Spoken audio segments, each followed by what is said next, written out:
ब्राह्मण समाजातील काही लोक जर यांना पाठिंबा देत असतील तर माझी त्यांना हात जोडून विनंती आहे की कृपया तुम्ही त्यांना ते खरं तर ते तुम्हाला वोट बँक समजतात की ही आमची वोट बँक आहे, ही कुठे जाणार आहे, हे आम्हालाच मतदान करणार आहेत, पाणी असो नसो, कचरा उचलला गेला असेल नसेल, हे आम्हालाच मतदान करणार. माझी ब्राह्मण समाजातल्या तरुणांना विनंती आहे, कृपया मतदान करताना तुम्ही तरी काम बघा आणि मतदान करा. तुम्ही सुज्ञ आहात, तुम्ही हुशार आहात, तुमचा कोणीतरी गैरफायदा घेतोय, वोट बँक म्हणून तुमचा वापर करतोय. हात जोडून विनंती आहे की तुमचा वापर होऊन देऊ नका, ही माझी त्यांना कळकळीची विनंती आहे. खरं तर मी मराठा समाजातून येतो आणि मी मराठा समाजातून येतो त्यावेळेला अनेक वेळेला मराठा समाजाची जी कामं असतात ती माझ्याकडनं होतात. मागच्या वेळेला मोर्चे निघाले, मोर्चानंतर ज्या काही गोष्टी घडल्या त्यावेळेला आमचे अनेक तरुण आतमध्ये होते. त्या तरुणांना बाहेर काढताना किंवा त्यांच्या कुटुंबांना सांभाळताना आम्ही अनेक गोष्टी केल्या. आता पहिला मला सकाळी पडलेला प्रश्न हाच होता की जर केळकरांना ब्राह्मण समाज पाठिंबा देत असेल तर बघूया मला पण माझा मराठा समाज माझ्या पाठीशी उभा राहतो की नाही. खरं तर या ठाण्यामध्ये 1,31,000 मराठा समाज आहे आणि जर त्यांनी ठरवलं 1,31,000 की आपल्याला आपला माणूस निवडून आणायचा आहे, काम करणारा माणूस निवडून आणायचा आहे, तर मला वाटतं हे शक्य आहे आणि ते करतील अशी अपेक्षा देखील मला आहे. काम करणाऱ्याच्या पाठी लोक उभी राहतात हे आमच्या सुनील खांबेंनी दाखवून दिलं. सुनील खांबे हे खरे तर कधी कोणाच्या अशा पाठिंबा बिठंब्याच्या झंझटीत पडत नाहीत. पण मी ज्या वेळेला ही सगळी निवडणुकीची प्रक्रिया सुरू झाली त्यावेळेला मी खांबे साहेबांना जाऊन भेटलो, ठाण्यातल्या विविध लोकांना भेटलो. मी जवळजवळ हजारच्या वरती ठाण्यातल्या आपल्या विविध क्षेत्रात काम करणाऱ्या लोकांना भेटलो आणि मी ज्यावेळेला सुनील खांबे साहेबांना भेटलो त्यावेळेला खांबे साहेब म्हणाले, अरे असंही ठाण्यात तुझ्याशिवाय दुसरं काम करणारा तर आहे कोण, आणि काम करणाऱ्या मुलासोबत मी उभा राहणार. माझं अख्खं आयुष्य चळवळीत गेलं आहे, त्यामुळे चळवळीतनंच एखादा आमदार व्हावा ही माझी इच्छा आहे आणि म्हणून सुनील खांबे साहेबांनी मला पाठिंबा दिला होता. मी त्यांच्या मनापासून आभार मानेन. आणि फक्त तेच नाही तर दलित समाजातील विविध घटकांनी मला पाठिंबा दिला आणि त्या सर्व तरुणांचं मत आहे की दादा आला तर दादा नक्की आमच्यासाठी काहीतरी करीन आणि त्यांनी जो माझ्यावर विश्वास ठेवला आहे त्या विश्वासाला मी कधीही तडा जाऊ देणार नाही एवढं खात्रीने सांगतो. दुपारी मी एका जैन समाजाच्या कार्यक्रमाला गेलो होतो. आमची काय नाव तिचं, आमची जैन समाजाची एक मुलगी आहे, ती मला बळजबरी घेऊन गेली. बोली दादा जायचं आहे, मला माहीत नाही. डिंपल 17 ती मला घेऊन गेली. तिथे एक धर्मगुरू होते, मी त्यांना भेटलो, त्यांच्या पाया पडलो आणि त्यांनी मला आशीर्वाद देताना एक गोष्ट सांगितली की तुम्ही आता उमेदवार आहात आणि उमेदवार म्हणून तुम्ही लोकांची कामं केली पाहिजेत, लोकांच्या अपेक्षा पूर्ण केल्या पाहिजेत, लोकांनी तुमच्याकडे आलं पाहिजेत आणि लोकांची उत्तम कामं तुमच्याकडनं व्हावेत असा माझा तुम्हाला आशीर्वाद आहे. मी ज्या वेळेला माईक हातात घेतलं त्यावेळेला मी त्यांना म्हटलं, गुरुजी तुमचा हा आशीर्वाद मी माझ्यासोबत घेतो आणि जर माझ्याकडनं तुमची अपेक्षा पूर्ण झाली नाही तर पुढच्या वेळेला मी निवडणूक लढणार नाही हा शब्द मी तुम्हाला इथनं देतो. कारण मला काम करायला आवडतं. काम करताना अनेक लोक माझ्याकडे येतात, त्या विविध लोकांच्या प्रश्नांवर मला काम करायला आवडतं. आज खरं तर मला आनंद आहे, 2019ची निवडणूक आणि 2024ची निवडणूक माझ्यासाठी खूप वेगळी आहे. 2019ला ज्यावेळेला मी निवडणूक लढत होतो त्यावेळेला मला फक्त 21 दिवस मिळाले होते. मला चांगलं आठवतं आहे की मी आणि अभिजित पंचे साहेब आम्ही दोघं गोवा एअरपोर्टला होतो आणि मला सन्माननीय राजसाहेबांचा फोन आला आणि मला साहेबांनी सांगितलं, काय रे कुठे आहेस तू. मी म्हटलं साहेब आम्ही सगळे गोव्याला आलो आहे. बोले का. मी म्हटलं साहेब आपण अशी निवडणूक लढत नाही आहे, अनेक लोक मला सतत फोन करत आहेत आमच्याकडे ये. सो मी निघालो आणि इकडे आलो. मला बोले नाही तू उद्या सकाळी पहिला परत घरी ये. मी दुसऱ्या दिवशी सकाळी साहेबांकडे गेलो, साहेबांना भेटलो. साहेब म्हणाले आपल्याला निवडणूक लढायची आहे. मी म्हटलं साहेब परवा फॉर्म भरायचा पहिला दिवस आहे आणि माझी कुठल्याच प्रकारची तयारी नाही आहे. साहेब म्हणाले मला माहीत नाही, तुला लढायचं आहे. साहेबांचा आदेश हा माझ्यासाठी नेहमीच देवाने दिलेल्या आदेशासारखा असतो. सो मी तो आदेश घेतला, बाहेर पडलो. माझा लहान भाऊ आहे राज, त्याला मी फोन केला. राजला बोला ते इन्कम टॅक्स घरचे टॅक्स बिग जे काय बाकी आहेत ते तू भर, बाकीचं मी बघतो. बाहेर आलो. रवी मोरेंना फोन केला, आमच्या सगळ्या टीमला फोन केला आणि कामाला सुरुवात केली. आम्हाला मोजून 21 दिवस मिळाले होते त्यावेळेला आणि 21 दिवसात मला 75,000 मतं मिळाली होती. त्यात अनेक लोकांचा मला आशीर्वाद मिळाला होता. त्यात काँग्रेसचेही अनेक लोकांनी मला मदत केली, राष्ट्रवादीच्या लोकांनी मला मदत केली. पण काम केलं होतं आणि त्या लोकांनाही लोकांकडे मतं मागताना बिलकुल कुठल्याही प्रकारची कुचराई वाटली नाही. काम करणारा पोरगा आहे, मतदान दिलं पाहिजे होतं, दिलं. पण त्या दरम्यान ज्यावेळेला मी घोडबंदर पट्ट्यात जात होतो, खरं तर आपलं ठाणं हे इकडे आणि एक मोठं ठाणं उभं राहिलंय, जे नवीन ठाणं आपण ज्याला बोलू शकतो, ते घोडबंदरला आहे. आणि घोडबंदरला ज्यावेळेला मी प्रचाराला जात होतो त्यावेळेला तसा मी चेहरा नवीन होतो आणि तिथल्या सोसायट्यांसाठी पण मी नवीन होतो. ज्या वेळेला आम्ही सोसायट्यांमध्ये जायचो त्यावेळेला आम्हाला वेळ मिळत नव्हती, आमची बाजू मांडता येत नव्हती. एका सोसायटीच्या मिटिंगला मी गेलो होतो आणि मला काल माझा अमोल मथुरे नावाचा मित्र आहे, तो भेटला होता. आणि अमोल मथुरे नाही, आमचे समीर गुप्ते मला भेटले होते, माझ्याबरोबर होते. आणि समीर गुप्तेने मला सांगितलं की त्यावेळेला आम्ही त्या मिटिंगला गेलो त्यावेळेला त्या मिटिंगची सगळा हॉल भरला होता आणि माझ्या आधी केळकर तिथे येणार होते. केळकर आले नाहीत आणि अर्धा तास झाला, मग त्यांनी मला बोलवलं. मी गेल्याच्या नंतर त्यातले जवळजवळ 80% लोक हे हॉलमधनं बाहेर पडले आणि 15-20 लोक माझ्यासमोर बसली होती. मी त्यांच्यासमोर माझी बाजू मांडली आणि निघून गेलो. ह्या वर्षी ज्यावेळेला मी त्यांच्याकडे गेलो त्यावेळेला तो हॉल खचाखच भरला होता आणि मी ज्यावेळेला बाहेर पडत होतो त्यावेळेला ते अविनाश जाधव आगे बढो हम तुम्हारे साथ आहे अशा घोषणा देत होते. सो मला असं वाटतं गेल्या वर्षी ज्या लोकांनी मला नाकारलं होतं त्यांनी माझं कोविडचं काम पाहिलं असेल. खरं तर मला आनंद आहे की ह्या व्यासपीठावर त्यातले अनेक लोक माझ्यासमोर बसले जे नीलकंठमधनं आलेले आहेत, हाईड पार्कमधनं आलेले आहेत, ठाण्यातल्या विविध मोठ्या सोसायट्यांचे मेंबर्स आज इथे माझ्याकडे आलेले आहेत. यांचा आशीर्वाद माझ्या पाठीशी आहे, त्यामुळे काही काळजी करण्यासारखं नाही आहे. ठाण्यात कोणी कितीही म्हणो की लढाई टफ आहे, कट टू कट जाणार आहे, असं होणार आहे, तसं होणार आहे, मी तुम्हाला सगळ्यांना खात्रीने सांगतो 96,000च्या खाली एकही मत मी घेणार नाही.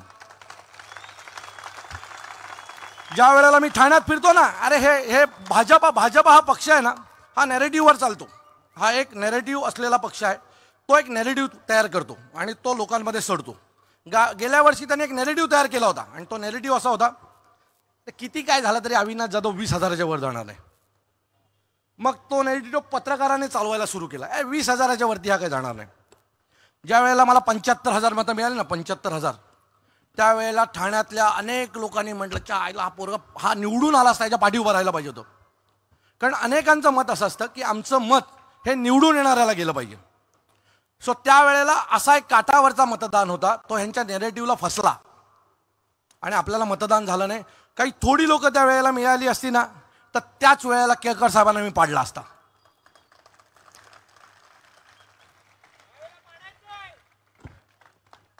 मी तुम्हाला माझ्या निवडणुकीच्या आता या प्रचारात आलेले अनुभव सांगतो. ठाण्यातल्या विविध सोसायट्यांमध्ये मी ज्यावेळेला जात होतो त्यांचे विविध प्रश्न आहेत आणि मला असं वाटतं की ठाण्यातल्या सोसायट्यांचा सगळ्यात मोठा जर काही प्रश्न असेल तर ओसी आणि डीम कन्व्हेन्सचा विषय.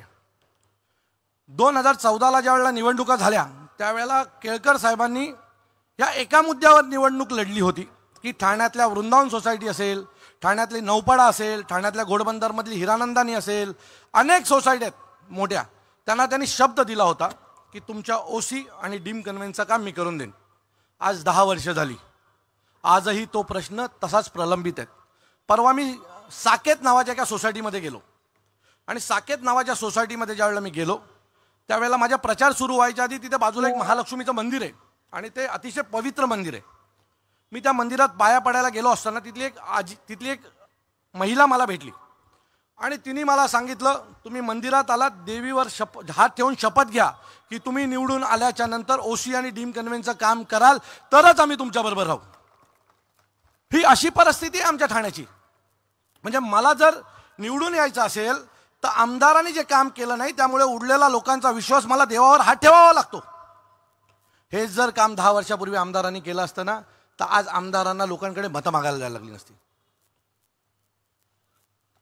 जे काम ठाण्यात व्हायला पाहिजे ते होत नाहीये. ठाण्याच्या हिरानंदानीमध्ये मी गेलो होतो, मला एक फोन आला, आमच्या रवी मोरेंनी फोन केला की अशी घटना घडली आहे, हिरानंदानीला जायचंय.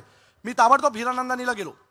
तिथे प्रत्येक सोसायटीच्या बाहेर ब्रह्मांड आणि हिरानंदानीला 25-25 डबे पडले होते कचऱ्याचे आणि पूर्ण ते भरलं होतं. मी त्यावेळेला ताबडतोब आयुक्तांना फोन केला. म्हटलं आयुक्त साहेब असं असं घडलंय, हा कचरा उचलला गेला पाहिजे. एक तर तुम्ही उचला किंवा मी उचलतो. तुम्ही उचललात तो डम्पिंगला जाईल, मी उचलला तर तुमच्या घराबाहेर येईल. तुम्ही ठरवा काय करायचं ते. एका वाक्याचा उपयोग असा झाला की रात्री 1:30 वाजेपर्यंत कचरा उचलायचं काम चालू होतं आणि त्याच्यानंतर आज जवळजवळ महिना झाला एकही डबा कचऱ्याचा रस्त्यावर उभा नाहीये. सो माझ्या एका वाक्यात जर हे काम झालं तर हे तुम्ही आमदार आहात, तुमचंच सरकार आहे, केंद्रात पण आणि राज्यात पण तुमचं ऐकत नाहीये असं तुमचं मत आहे की तुम्हाला काम नाही करायचे, तुम्ही वेळ देत नाहीयेत. मी ठाणेकरांना कळकळीची विनंती करतो की मतदान करणार असाल तर विचार करून करा. तुम्ही कोणाची वोट बँक नाहीत आणि जर तुम्हाला कोणी वोट बँक म्हणत असेल तर तो तुम्हाला गृहीत धरतोय. कधीतरी काम करणाऱ्या मुलांना संधी देणार आहात की नाही? की पक्ष बघणार, चिन्ह बघणार, किती दिवस हे चालणार? काही वर्षापूर्वी, एक 20-25 वर्षापूर्वी असं असायचं की अपक्ष नगरसेवक निवडून येण्याची संख्या जास्त असायची, कारण तिथले स्थानिक लोक जी आहेत ती चांगलं काम करणाऱ्या मुलाच्या सोबत उभं राहायची. मग त्याला पर्याय म्हणून या लोकांनी पॅनल सिस्टीम आणली आणि पॅनल सिस्टीममुळे चांगले काम करणारी मुलं प्रवाहातनं बाहेरच पडली. खरं तर मी निवडून आल्याच्या नंतर जर मला काय काम करायचं त्यातलं एक काम हे आहे की मला ना कॉलेजच्या निवडणुका सुरू करायच्यात. आणि कॉलेजच्या निवडणुका मला यासाठी सुरू करायच्यात की आम्ही ज्यावेळेला कॉलेजला होतो त्यावेळेला कॉलेजमध्ये निवडणुका व्हायच्या, GHच्या निवडणुका व्हायच्या आणि त्या निवडणुकीसाठी आमचं प्लॅनिंग चालू असायचं की ह्याला हे करायचं, ह्याला टार्गेट करायचं, ह्याला पकडायचं, ह्याला फोडायचं, हे सगळं असायचं. किंवा कशा प्रकारचे कल्चरल कार्यक्रम कॉलेजमध्ये झाले पाहिजे याच्यावर आमचं डिस्कशन असायचं. आता संध्याकाळी 6 वाजल्यावर आमच्या कॉलेजची पोरं कुठे बसायचं, कुठल्या पबला जायचं, कुठे फिरायला जायचं याच्यावर डिस्कशन होतं. आणि त्याच्यामुळे एक पिढी राजकारणात आलीच नाही आणि ती पिढी न आल्यामुळे राजकारणात नेपोटिझम आलं. वडील आमदार, मुलगा नगरसेवक, वडील जिल्हाध्यक्ष, मुलगा विद्यार्थी सेनेचा जिल्हाध्यक्ष, वडील खासदार, मुलगा आमदार, अशीच एक पिढी आली आणि काम करणारी तरुण पिढी जी आहे ती राजकारणापासून पूर्णपणे लांब गेली. सो मला जर सगळ्यात पहिलं जर काय करायचं असेल ना तर मी कॉलेजच्या निवडणुका सुरू करीन आणि त्यातून जो तरुण तयार होईल ना तो खरा महाराष्ट्राचा पुढचा भविष्य असेल, हे मी तुम्हाला सगळ्यांना खात्रीने सांगतो. ठाण्यात विविध प्रश्न आहेत, मला विविध प्रश्नांवर काम करायचं आहे. मला सगळ्यात पहिलं जर ठाण्यात काय करायचं असेल ना तर आज ठाण्यामध्ये सगळ्यात मोठं जर काय ॲक्टिव्ह असेल तर टँकर माफिया ॲक्टिव्ह आहेत. त्या दिवशी प्रचाराच्या दरम्यान अभिजित पानसे भास्कर कॉलनीत होते. भास्कर कॉलनीत असताना त्यांना एका सोसायटीत प्रचाराला गेल्याच्या नंतर त्यांना काही लोकांनी थांबवलं आणि त्यांना म्हणाले की नाही, आम्हाला राजकीय लोकांवर विश्वासच नाही उडला, भास्कर कॉलनीसारख्या भागामध्ये आम्हाला टँकरने पाणी आणावं लागतो, महिन्याला 1.5-2 लाख रुपये टँकरचे भरावे लागतात. अभिजित पानसे साहेब बोलले ठीक आहे, तुमचा जो प्रॉब्लेम आहे तो मी अविनाशला सांगतो, संध्याकाळी 7 वाजता अविनाश तुम्हाला भेटायला येईल. त्यांनी मला सांगितलं काही कर बाबा, पहिला त्या सोसायटीत जा. मी बरोबर 7च्या ठोक्याला तिथे पोचलो. बोललो जर याने अभिजित पानसेंना नाही सोडलं तर मी काय चीज आहे, वेळेत जातो. 7 वाजता बरोबर मी तिथे पोचलो. ते सगळे सोसायटीवाले उतरले होते. खूप मला ऐकायला लागले. मी म्हटलं तुमचा प्रॉब्लेम काय, तुम्ही मला निवडून तर नाही दिलं, आता तुमचा प्रॉब्लेम काय तो मला सांगा. त्यांनी मला त्यांचा प्रॉब्लेम सांगितला. मी म्हटलं काय करू या तुमच्या प्रॉब्लेम? नाही, आम्हाला 2 पाण्याच्या नवीन लाईन हव्यात. मी म्हटलं ओके. बोला पुढच्या 24 तासात पाण्याच्या लाईनी तुम्हाला येतील. इथे खोपकर साहेब मला कुठेतरी समोर बसलेले दिसले. हे खोपकर साहेब जे आहेत, हे खोपकर साहेब, एक मिनटं उठा ना. हे खोपकर साहेब होते जे अभिजित पानसेंना प्रश्न विचारत होते. आणि मी तुम्हाला सांगतो दुसऱ्या दिवशी 5 वाजता पाण्याच्या लाईनीचा जॉईन झाला होता. आणि त्याच्यानंतर 3-4 दिवसाने आमची स्मिताताई आहे, स्मिता जमदाडे, ती मला तिच्या त्याच बिल्डिंगच्या समोर एक सोसायटी आहे, तिथे मला तिने मीटिंगला बोलवली होती. मी रात्रीचे 11 वाजले होते. मी तिथे गेलो. मला सगळ्यात पहिले जर कोण भेटले असेल तर खोपकर साहेब भेटले. आणि खोपकर साहेब, मी बोलायच्या आधी खोपकर साहेबांनी माझा प्रचार सुरू केला होता आणि त्यांनी मी काय काय काम करू शकतो त्यांनी PhDच केली माझ्यावर. आणि माझ्या आधी खोपकर साहेबांनी कशा प्रकारे अविनाश काम करतो हे सोसायटीला सांगितलं होतं. आणि मला त्याच्यानंतर जी माहिती मिळाली ती अशी होती की खोपकर साहेब विविध सोसायट्यांमध्ये जाऊन अविनाशला मतदान करा, अविनाश चांगलं काम करतोय सांगत होते. याच्यापेक्षा आणखी कामाची पोचपावती काय असू शकते? याच्यापेक्षा आणखी चांगली कामाची पोचपावती काय असू शकते? हे 2 भाग झाले, हिरानंदानी, भास्कर कॉलनी. ज्या 2 भागामध्ये मला मागच्या वेळेला मतदान झालं नव्हतं. आज खात्रीने सांगतो या दोन्ही भागाची लोक माझ्यासोबत उभी आहेत आणि तीच मला लीड देतील आणि मला निवडून आणतील. कारण या लोकांनी त्यांना गृहीतच धरले ही आमची वोट बँक आहे आणि वोट बँक जाणार कुठे आहे आमच्याशिवाय. सो वोट बँक जो प्रकार आहे ना, वोट बँक, तुम्ही जे त्यांना वोट बँक करून जे ठाणेकरांना हिनवताय ना आणि काम न करणाऱ्या माणसांना सतत संधी देताय ना, हीच वोट बँक तुम्हाला ह्या वेळेला पाडणार आहे. कारण ज्यावेळेला मी रस्त्याने फिरतो किंवा रस्त्याने जातो त्यावेळेला अनेक लोक मला भेटतात आणि सांगतात नाही ह्या वेळेला काम करणाऱ्या माणसाला संधी देतात. परवा आम्ही स्टेशनला थांबलो होतो. मी ठाणा स्टेशनला ठाणेकरांना विनंती करत होतो की कृपया या वेळेला मला साथ द्या, मी काहीतरी चांगलं करू शकतो. अनेक ठाणेकर जाताना ओरडत होते की अविनाश तू आमदार होणार, तू आमदार होणार, तू आमदार होणार. अजून काय हवंय? मला वाटतं हा खरा नॅरेटिव्ह आहे आणि तो लोकांमध्ये जायला पाहिजे की लोक म्हणतायत अविनाश जाधव आमदार होणार आहे.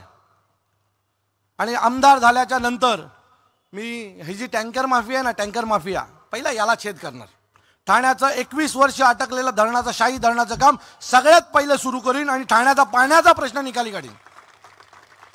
ठाण्यातल्या अनेक सोसायट्या आहेत ज्या 25-25 वर्ष झाले, ज्याचा ओसी आणि डीम कन्व्हेन्सचा विषय बाकी आहे.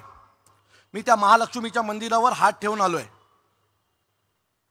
मी तुम्हाला खात्रीने सांगतो, त्या देवीची शपथ, की मी आल्यावर पहिलं जर काम करीन तर ओसी आणि डीम कन्व्हेन्सचा ठाण्याचा प्रश्न मोकळा करीन. आणि कुठलीच गोष्ट अशक्य नाही आहे. जर बिल्डिंग बनली आहे, तुम्ही तिला सीसी दिली आहे, तर ओसी आणि डीम कन्व्हेन्स पण झालं पाहिजे. सो जे सोपं काम आहे ते मी माझ्या पद्धतीने आणखी सोपं करीन. आणि नक्की खात्रीने सांगतो की ज्या ज्या सोसायटींचे कामं बाकी आहेत ते मी करीन. मला ठाणे आपलं तळावांचं शहर आहे. या तळावांच्या शहरामध्ये मला काम करायचं आहे. आमची तळापाळी हे तळावाच्या शहराचं नाक आहे.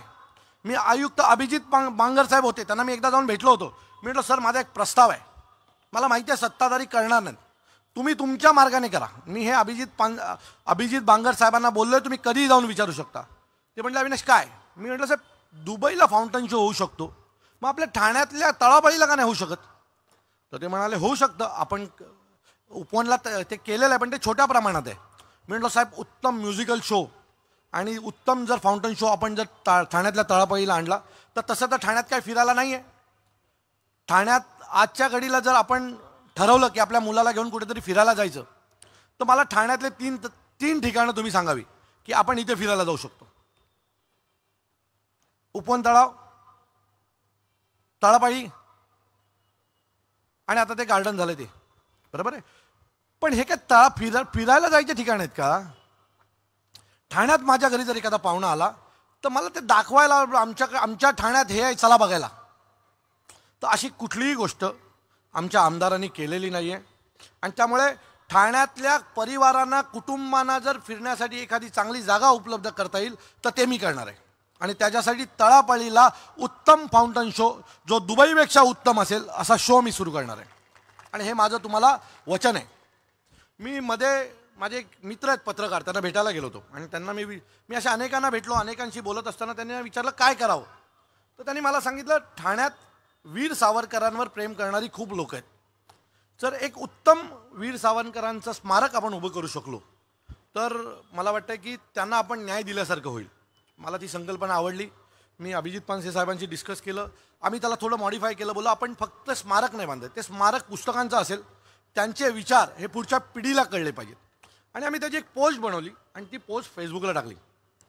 फेसबुकला टाकल्याच्या नंतर एक 1.5-2 तासाने मला आपल्या ठाण्यातल्या सरोवर दर्शनमध्ये राहणाऱ्या एक ज्येष्ठ नागरिक आहेत, आता मला त्यांचं नाव आठवत नाही, पण आमच्या प्रितेश त्यांच्याकडे जाऊन आला. त्यांनी मला फोन केला आणि मला बोलला अरे अविनाश, आम्ही 4 जण आहोत आणि आम्ही तुझी ती पोस्ट पाहिली, आम्हाला ती तुमची संकल्पना खूप आवडली, आम्हाला चौघांनाही तुला 500 रुपये द्यायचे त्या कामाची सुरुवात करण्यासाठी. मला वाटतं ही लोकभावना आहे. लोकांना काय हवंय हे ह्यातून कळतं. सो जे लोकांना हवंय ते आपण जर लोकांना दिलं तर मला वाटतं की लोकांचं समाधान होईल की मी एका उत्तम नेत्याला निवडून दिलेलं आहे. आणि त्यासाठी मी अहोरात्र प्रयत्न करीन. या ठाण्यात मला एक उत्तम लायब्ररी उभी करायची आहे. आपलं ठाणं तसं हे जे जुनं ठाणं आहे ते छोट्या घरांचं आहे. त्या छोट्या घरांमध्ये तुम्हाला आई वडील, आजोबा, बहीण, भाऊ असे 5-6 जणांचं कुटुंब आहे. त्याच्यामुळे आपल्याकडे फार कमी मुलं अशी आहेत जी स्पर्धा परीक्षेला उतरतात आणि त्यामुळे IAS IPS होण्याचा आपला टक्का फार कमी आहे. सो माझी इच्छा आहे की ठाण्यात 1000 मुलं एका वेळेला चांगल्या माहोलमध्ये अभ्यास करतील अशी उत्तम इंटरनॅशनल दर्जाची अभ्यासिका उभी करायची आहे आणि ती अभ्यासिका उभी करण्यासाठी तुम्ही मला मतदान करा। मी तुम्हाला तुमच्या भविष्यात मुलांच्या भविष्यासाठी एक उत्तम अभ्यासिका ठाण्यात सुरू करीन। मी डॉक्टर बेडेकरांना भेटलो होतो, बाजूला आपले डॉक्टर बेडेकर ज्यांचं बेडेकर हॉस्पिटल आहे, बेडेकर कॉलेज आहे, मी त्यांना भेटलो होतो। बोललो डॉक्टर साहेब तुमची काय इच्छा आहे की आपल्या ठाण्यात काय असावं? तर ते म्हणाले अविनाश माझी अशी इच्छा आहे की ठाण्यात एक उत्तम संग्रहालय असावं ज्यात विविध गोष्टी असतील। ठाण्यातल्या तरुणांना ठाणं कळलं पाहिजे, छत्रपती शिवाजी महाराज कळले पाहिजेत, आपले जे जे राजे होते ते त्यांना कळले पाहिजेत। राजे आपल्याला आपला इतिहास बघायला रायगडावर न जाता तो इतिहास आपल्याला आपल्या संग्रहालयातनं दिसलं पाहिजे। मला संकल्पना खूप आवडली, मी त्यांना शब्द दिला मी आमदार झालो तर हे काम देखील नक्की करीन की ठाण्याच्या पुढच्या पिढीला आपला इतिहास कळला पाहिजे, इतिहास आणि भूगोल जाणवण्यासाठी एक उत्तम मी संग्रहालय उभं करीन। हे देखील मी तुम्हाला आज वचन देतो। ठाण्यात मला खूप काम करायचं आहे, ठाण्यातल्या विविध गोष्टींवर मला काम करायचं आहे। खरं तर मला माहीत नाही माझी काय भीती आहे, काय चाललंय ठाण्यात कळतच नाही। रोज संजय केळकरांच्या प्रचारासाठी एक कॅबिनेट मिनिस्टर रोज असतो, एक कॅबिनेट मिनिस्टर आणि एक कुठल्या तरी राज्याचा मुख्यमंत्री, ह्या दोन गोष्टी रोज असतात। मी म्हणलं रे मागच्या वेळेत त्यातलं काय नव्हतं बाबा, बहुतेक ह्या वेळेला त्यांना कळलं असेल की जागा जाते आणि म्हणून मंत्री खासदार JP नड्डा सर असे सगळेच घेऊन येतात, उद्या नितीन गडकरी सर आहेत। आम्ही फक्त एका माणसाच्या जीवावर जगतो आणि ते म्हणजे सन्माननीय राजसाहेबांच्या जीवावर, आणि तो माणूस आला की आमचं काम झालं असं आम्हाला नेहमी वाटतं। सो सन्माननीय राजसाहेब माझ्या पाठीशी खंबीर उभे आहेत। सन्माननीय राजसाहेब ज्याच्या पाठीशी खंबीर उभे राहतात त्याचं चांगभलंच होतं आणि त्यातला एक मी आहे। एका चाळीत राहणाऱ्या मुलाला आज या व्यासपीठावर उभं करण्याचं काम सन्माननीय राजसाहेबांनी केलंय। मला वाटत नाही इथे बसलेला कुठलाच पोरगा, हे जेवढे बसलेत उभे आहेत त्यातला एकही पोरगा त्याचे कोणाचेही वडील आमदार खासदार नगरसेवक नाहीत, पण सन्माननीय राजसाहेब पाठीशी उभे आहेत म्हणून हे सगळे नेते झालेले आहेत। आम्हाला माहिती आहे वेळ लागेल। बाळासाहेबांच्या पावलावर पाऊल टाकून साहेब पुढे चाललेत। बाळासाहेबांना पण वेळ लागला होता। 1968ला जे पक्ष सुरू केलं त्याचं सरकार 1995ला आलं। वेळ लागेल, आमच्याकडे वेळ आहे, आम्हाला काम करायचं आहे, उत्तम काम करा। म्हणजे जेव्हा येऊ तेव्हा पुढचे 20 वर्ष आम्हीच असू, जाणार नाही एवढं खात्रीने सांगतो, कारण एवढं उत्तम काम करायची ताकद आमच्या सगळ्यांमध्ये आहे। ठाण्याचा रिझल्ट मला माहिती आहे की उत्तम येईल, कारण गेल्या वेळी मला तो एक फील नव्हता। मला जो फील असतो आपल्याला निवडणुकीचा तो लोकांचा माहोल होतो, एकाच वेळेला आम्ही हजार लोक प्रचारात जायचो। यावेळेला आम्ही थोडंसं बायफ्रिकेशन केलं, माझ्याबरोबर 100च लोक राहतील, पानसे साहेबांबरोबर एक टीम राहील, काही टीम चौक सभा घेतील। आमच्या महिलांनी उत्तम काम केलं, आमच्या महिलांनी यावेळेला दारोदारी गेल्या, पेम्पलेट दिले, पेम्पलेट फेकले नाहीत, पेम्पलेट दिले, बेल मारली आणि लोकांना समजावून सांगितलं की अविनाश दादाला का मतदान करा। आम्ही आत्तापर्यंत 80 ते 82 हजार घरांपर्यंत पोचलो, 82 हजार लोकांना आम्ही आमचं मत सांगितलं आणि 82 हजारातले मी तुम्हाला खात्रीने सांगतो 0.1% ही लोक आमच्या विरोधात नव्हती। आणि ज्या वेळेला पेम्पलेट्स पुढे ठेवायचं त्यावेळेला लोक म्हणायचे अविनाश दादा आम्हाला माहिती आहे चांगलं काम करतो। त्याच दिवशी मंजिरी देव आल्या होत्या आपल्या माझ्या पक्ष कार्यालयामध्ये, मला भेटायला आल्या, बाजूने जात होत्या, खरं तर मला त्यांना भेटायचं होतं, तर त्या आल्या त्यांनी पहिलं वाक्य मला काय सांगितलं असेल, ते बोलले मला तुझी लाईन छान आवडली आहे की अविनाश जाधव काम करतो 24 तास 24 तासात। त्यामुळे माझी टॅगलाईन लोकांच्या डोक्यात बसली आणि कोणी कापू पण नाही शकलो। या ठाण्यात कोणी तसा विरोध करणारा एकही माणूस नाही भेटला की अविनाश जाधव काम करतो 24 तासात, हे खोटं आहे असं कोणी म्हणणारं मिटलं नाही। कारण मी या निवडणुकीच्या दरम्यान 5 कामं करून दाखवली 24 तास 24 तासात। आता काही लोकांनी माझ्या टॅगलाईनला भारतीय जनता पक्षाचे ते कार्टे आहेत ना बसलेले, मग आपले पण कार्टे त्यांची चांगलीच चोचतात, तर सुरुवात त्यांनी केली। मग माझ्या कार्ट्याने एवढी तासला त्याला की माझ्या पोस्ट डिलीट करून टाकल्या पटापट। एक सांगतो, आमच्या पोरांच्या नादाला लागू नका। हे सगळे ध्येय वेडे आहेत, आम्ही काही करू शकतो। जर एखादा पोरगा तुमच्या समोर आला ना आणि तुमच्या एक कानाखाली मारली ना तर तुमच्या आयुष्याचं जेवढं केलं त्याची माती होईल, आम्हाला काही फरक पडत नाही। आम्ही खूप माल खाल्लाय पोलिसांचा. मध्ये तर या लोकांनी चालू केलं होतं, आमचा आमदार स्वच्छ प्रतिमेचा अविनाश जाधव 24 गुन्हे. अहो हे 24 गुन्हे कुठले आहेत माझ्यावर? माझ्यावर पहिला गुन्हा तुम्हाला सांगतो कुठला आहे. माझ्यावर पहिला गुन्हा आहे रेल्वे भरतीचा, आणि त्याच्यामुळे आज रेल्वेमध्ये अनेक मराठी मुलं कामाला लागली. माझ्यावर दुसरा गुन्हा आहे. आज माझा मित्र आला इथं, राहुल शेलार आणि आम्ही दोघांनी मिळून मराठी पाट्यांचं आंदोलन केलं होतं, आणि त्याच्यामुळे ठाण्यातल्या पाट्या या मराठी झाला होता. हा माझा दुसरा गुन्हा आहे. बोंग्यांच्या विरोधात हनुमान चालीसा लागावी, हा माझा तिसरा गुन्हा आहे.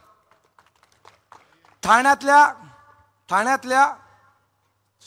ठाणा स्टेशन हे पहिलं तुम्ही जर जात असाल तर त्या ठाणा स्टेशनला जाताना चालता येत नव्हतं.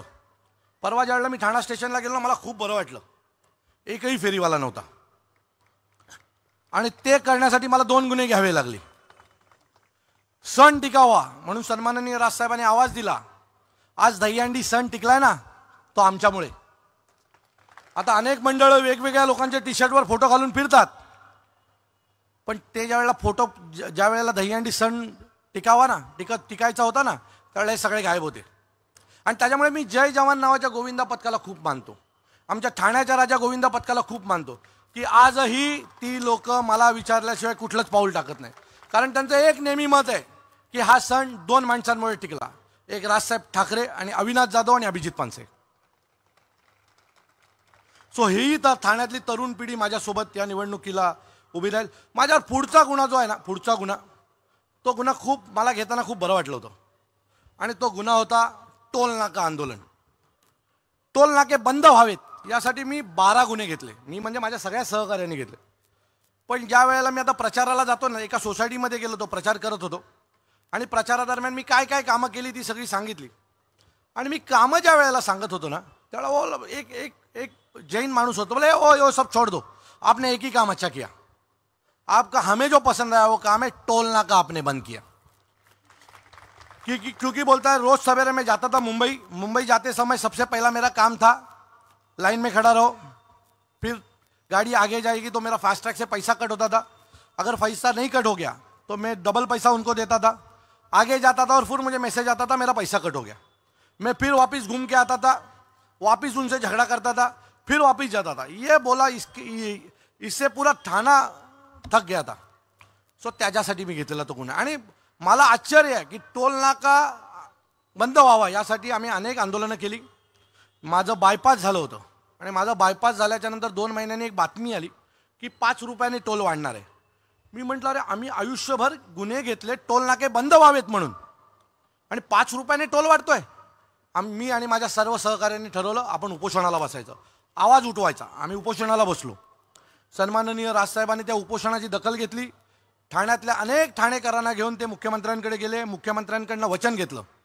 त्यांचे मंत्री आमच्या घरी आले, त्यांनी तिथे प्रेस कॉन्फरन्स घेऊन सांगितलं की आम्ही याच्यावर लवकरच निर्णय घेऊ. त्याच वेळेला साहेबांनी मला थोडीशी हिंट दिली होती, अविनाश काहीतरी चांगला निर्णय येईल, जरा थांब, थोडा वेळ लागेल पण चांगला निर्णय येईल.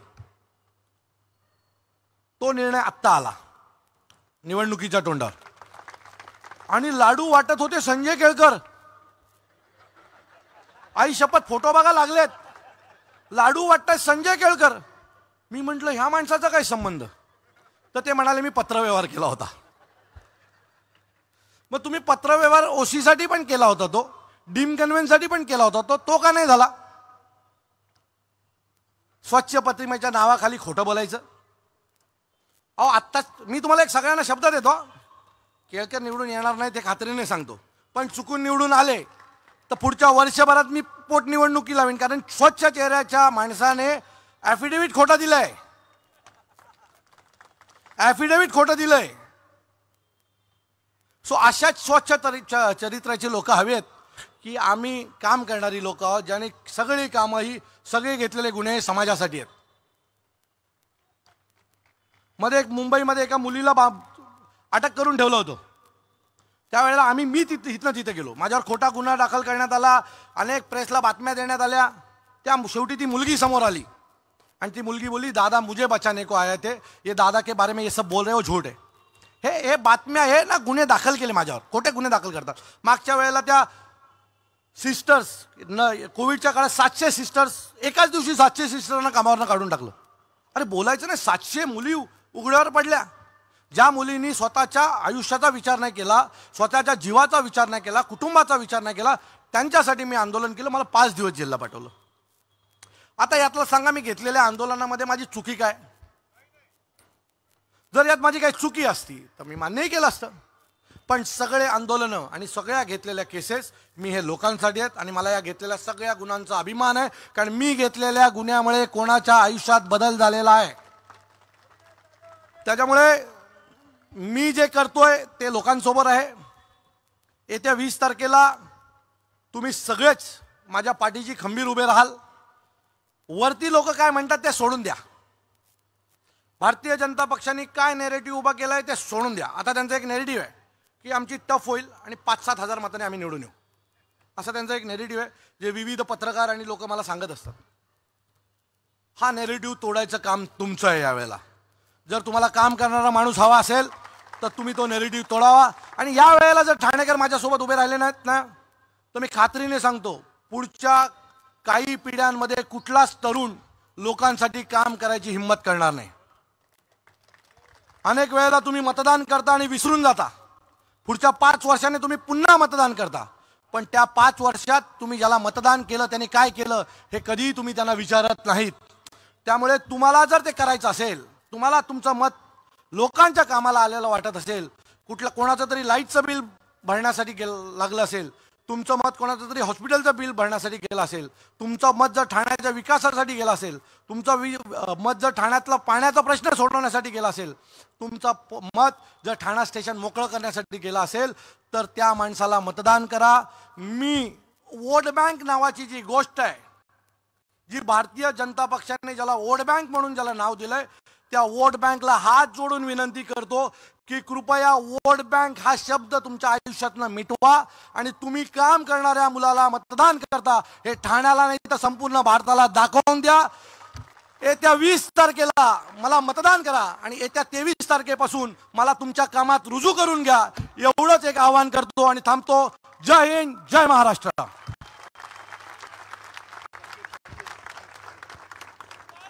धन्यवाद. अविनाश जाधव आगे बढ़ो. नक्की ना. धन्यवाद. काही वेळातच आपण ज्यांची आतुरतेने वाट पाहतात ते सन्मान्य राजसाहेब यांचं आगमन होईल. तत्पूर्वी संदीपजी खांबे आंबेडकर राइट्स युनायटेड अलायन्सचे युवा नेते आहेत, त्यांना मी विनंती करतो की त्यांनी 2 मिनिटात आपलं मनोगत व्यक्त करायचंय. रयतेचे राजे छत्रपती शिवाजी महाराज, आरक्षणाचे जनक राजश्री शाहू महाराज आणि ज्यांनी आपल्या लेखणीच्या जीवावर या देशाचं भाग्य लिहिले ते महामानव डॉक्टर बाबासाहेब आंबेडकर यांच्या विचारांना आणि स्मृतींना विनम्र अभिवादन. आजच्या सभेला उपस्थित सर्व मान्यवर आणि आमचे लाडके उमेदवार, ठाणे शहरातील सर्वच उमेदवार आणि त्यात करून आमचे अविनाश जाधव.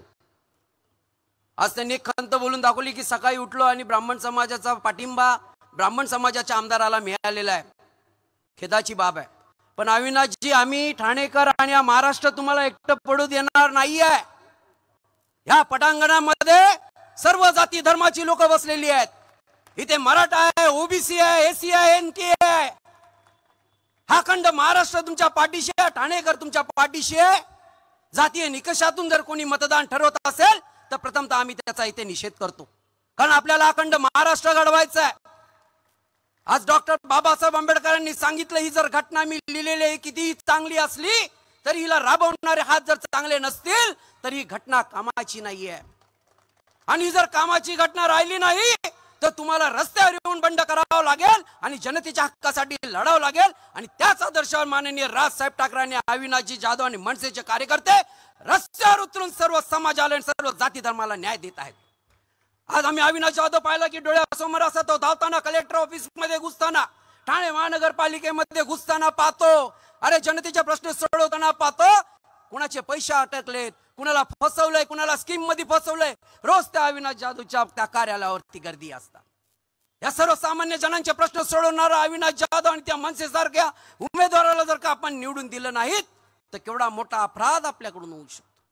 कर्मवीर सुनील खांबे साहेब ठाणे शहरामध्ये काम करत असताना, कर्मवीर उपाधी प्राप्त असताना गेले 35 वर्षाचं काम अविनाश जाधवांसाठी आणि त्यांच्या या सर्व उमेदवारांसाठी त्यांनी समर्पित केलेलं आहे. आज ठाणे शहरातून संपूर्ण समाजाचा पाठिंबा अविनाश जाधवांना आहे.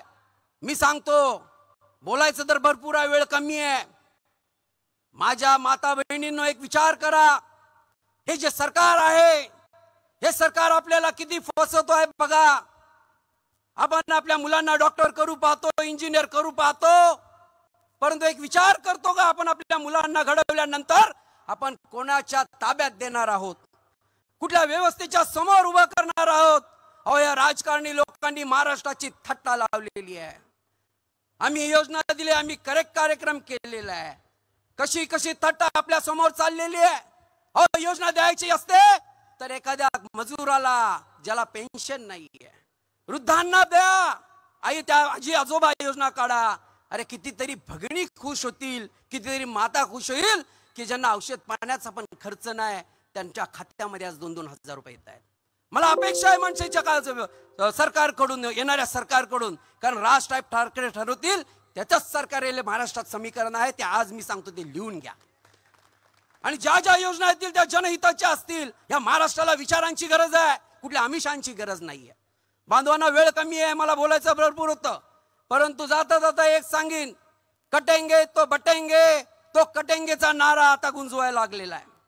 अरे ज्या महाराष्ट्रामध्ये फुले, शाहू, आंबेडकर, छत्रपती शिवाजी महाराजांचा जन्म झाला, ज्या महाराष्ट्राला बघून अखंड देश घडतोय, या महाराष्ट्राचा आदर्श या अखंड देशामध्ये जातोय, आणि ज्या महाराष्ट्र जनांनी ह्या देशातून इंग्रजांपासून, मोगलांपासून सगळ्यांना छाताडावर घेऊन हद्दपार केलं, त्या महाराष्ट्राच्या जनतेला हे घाबरवण्याचा प्रयत्न करतायत. एवढा कमकुवत महाराष्ट्र आमचा कधी नव्हता आणि कधी असणार नाहीये. हा अखंड महाराष्ट्र सर्व जाती धर्मांना घेऊन सोबत जाणार है. हम बटेंगे भी नहीं और कटेंगे भी नहीं. हम अविनाश जाधव और राज ठाकरे साहब के पार्टी को इस साल इस महाराष्ट्र के राजनीति के केंद्र स्थान पे लाके रहेंगे. इतनी हम आशा और उम्मीद देकर मेरे जो बोलने की संधि दी सभी आयोजक का आभार व्यक्त करता हूं. आणि भीमशक्तीच्या पाठिंब्यासहित, मनसे शक्तीच्या पाठिंब्यासहित येणाऱ्या 20 तारखेला प्रत्येकाने आपल्या घरातून 100 मते आपल्या वस्तीतून घेऊन जायचे. शर्मिलाजींचा मला खूप आदर्श आहे. शर्मिलाजी ठाकरेजी जेव्हा आल्या त्या मनोरमा नगरच्या झोपडपट्टीत गेल्या. अरे स्वतःचा मुलगा निवडणुकीत उभा आहे, तास आणि तास, मिनिटं आणि मिनिटं महत्वाचा असतो, पण आपल्या मुलाच्या प्रचाराला न जाता आपण उभ्या केलेल्या कार्यकर्त्या, माझ्या लेकरांच्या प्रचारासाठी ती माऊलीत वसाहतीमध्ये जाते. ती खरी जिजाऊची लेक आहे, ती खरी सावित्रीची लेक आहे. आणि अखंड महाराष्ट्रातल्या महिलांनी शर्मिलाजींच्या पाठीशी उभं राहून यावेळेस मनसेच्या शक्तीला निवडून आणून आपल्याला इतिहास घडवायचा आहे, ठाणेकरांना इतिहास घडवायचा आहे. जय भीम, जय महाराष्ट्र. बोला भीमशक्ती मनसे शक्तीचा, भीमशक्ती मनसे शक्तीचा, छत्रपती शिवाजी महाराजांचा, डॉक्टर बाबासाहेब आंबेडकरांचा. जय भीम, जय प्रबुद्ध भारत. धन्यवाद संदीपजी. यानंतर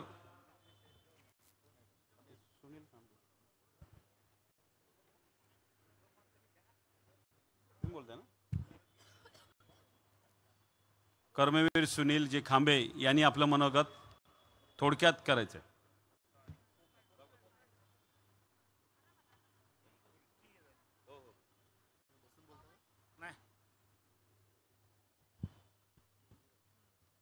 जगातील शास्त्रज्ञांचे गुरु, ज्यांनी विश्वाला वैज्ञानिक दृष्टिकोन दिला, ते महाकारुणी तथागत भगवान गौतम बुद्ध.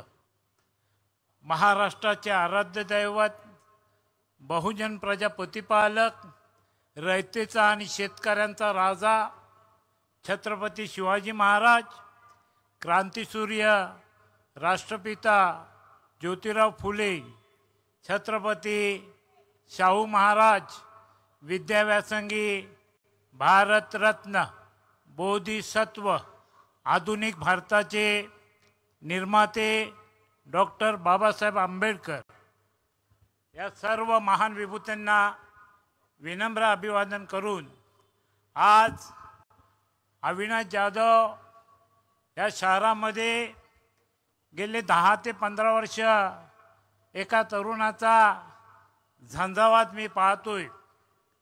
मी अनेक आंदोलन केली. 40 वर्ष मी फक्त आंदोलनच करत होतो, परंतु कधीही मी तडजोडी केल्या नव्हत्या.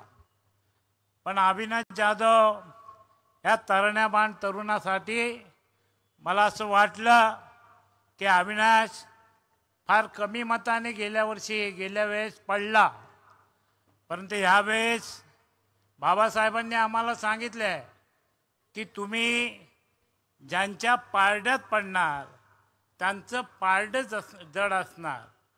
आणि त्यामुळे अविनाश जाधवला जे आम्ही सहकार्य करतोय, आम्हाला एक विश्वास झाला आहे की अविनाश जाधव यांचा विजय पक्का आहे, निर्विवादपणे रिजल्ट नक्कीच आहे. आणि राजसाहेबांनी 2029ला सत्तेमध्ये येण्याचं सांगितलेलं आहे. मी तुम्हा सगळ्या महाराष्ट्राला सांगेल की आम्ही नगरसेवक दिले, महापौर दिले, आमदार दिले, खासदार दिले, मंत्री दिले, मुख्यमंत्री दिले, तरी महाराष्ट्राची जी अवस्था आहे ती अतिशय दयनीय आहे. आता बऱ्याच सगळ्या उमेदवारांनी तुमच्या प्रश्नांचा पाढा या ठिकाणी गायलेला आहे. आपला हा महाराष्ट्र प्रश्नांकित होऊन बसलेला आहे. त्यामुळे जर तुमचे प्रश्न सुटावे असं तुम्हाला वाटत असेल तर माझी निवड अविनाश जाधव आहे. कारण का ते हे सत्तेत 20-25 वर्ष भोगून तुमचे प्रश्न सोडू शकले नाही, परंतु अविनाश हा सत्ता पदावर नसताना तुम्हाला गेले 15 वर्ष चांगला न्याय देत आहोत. तरी अविनाश जाधव यांना आपण या ठाण्यातून भरघोष मतांनी निवडून द्यायचं आहे आणि राजसाहेबांना यशस्वीपणे या महाराष्ट्रामध्ये या 2024मध्ये आपण या महाराष्ट्र राज्याचे ते मुख्यमंत्री पदाची शपथ घेतील असे सगळे कामाला लागूया. जय भीम, जय भारत, जय संविधान.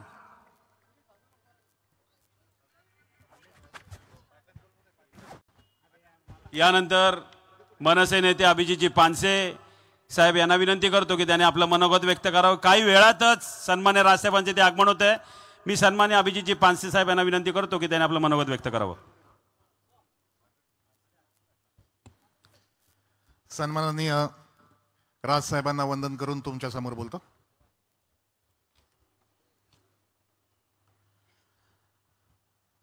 अगदीच पुढच्या 5-10 मिनिटातच राजसाहेबांचं आगमन होईल. पण काही गोष्टी तुमच्यापर्यंत पोचल्या गेल्या पाहिजेत. बऱ्याचशा अविनाशनी पोचवल्या. सरळ खरी तर लढत आहे. गेले 5 वर्ष किंवा अविनाश ज्या प्रकारचं काम करतो हे सगळ्या ठाणेकरांनी बघितलेलं आहे. मला एक सतत आता राजकारणाच्या जवळ असतो. मी राजकारणात महाराष्ट्र नवनिर्माण सेनेचा नेता आहे. त्याचबरोबर तुम्हाला कल्पना आहे की मी लेखक, दिग्दर्शक,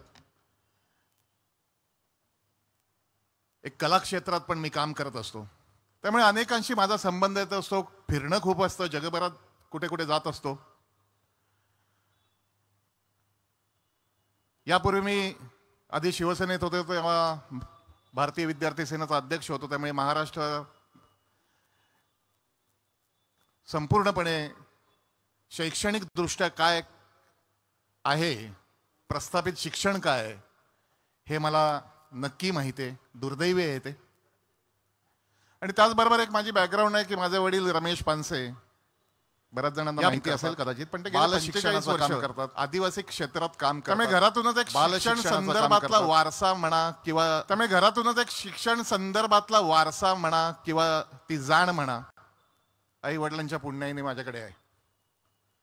आणि त्यामुळे एक दिग्दर्शक म्हणून किंवा एक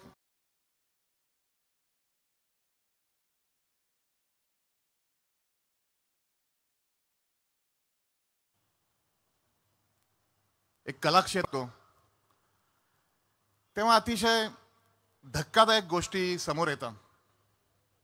मगाशी अविनाशने उल्लेख केला की तिकडे ते खोपकर आलेत आणि त्यांच्या सोसायटीमध्ये पाणी आलं.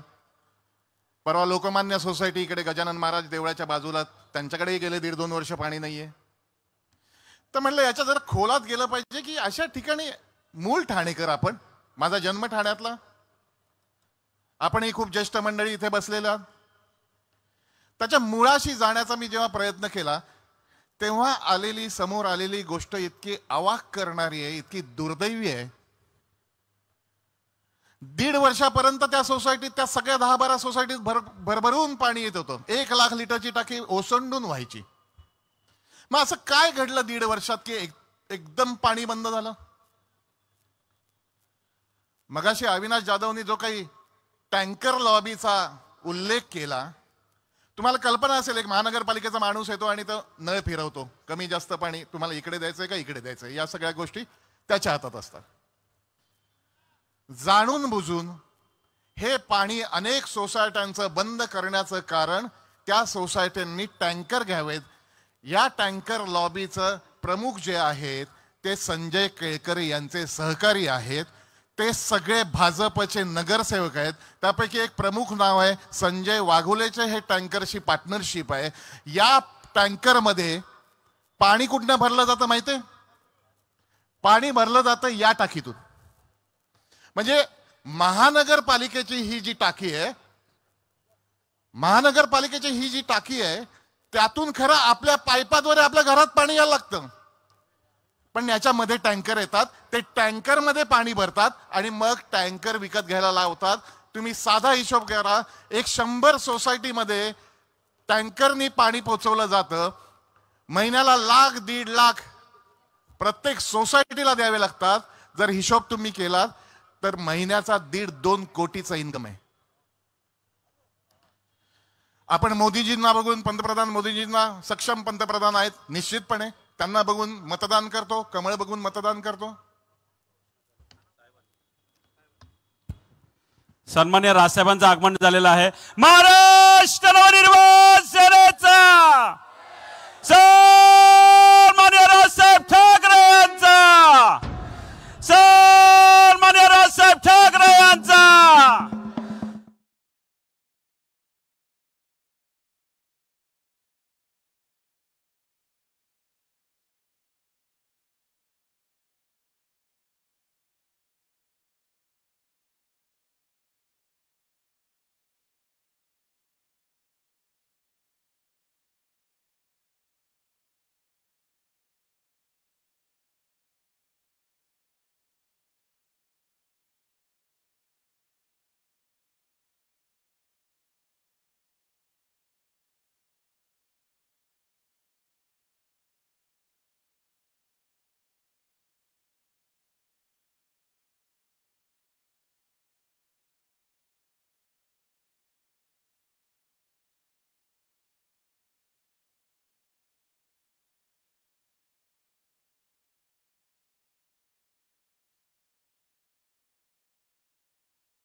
ज्याची आपण आतुरतेने वाट पाहत आहोत, सन्मान राजसाहेब ठाकरे यांना मी विनंती करतो की साहेब तुम्ही आम्हाला मार्गदर्शन करावं.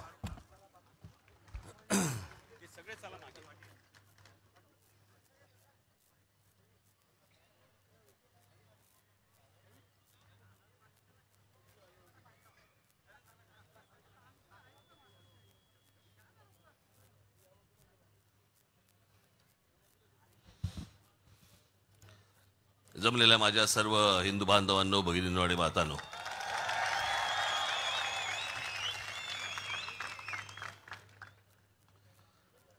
बघाशी मी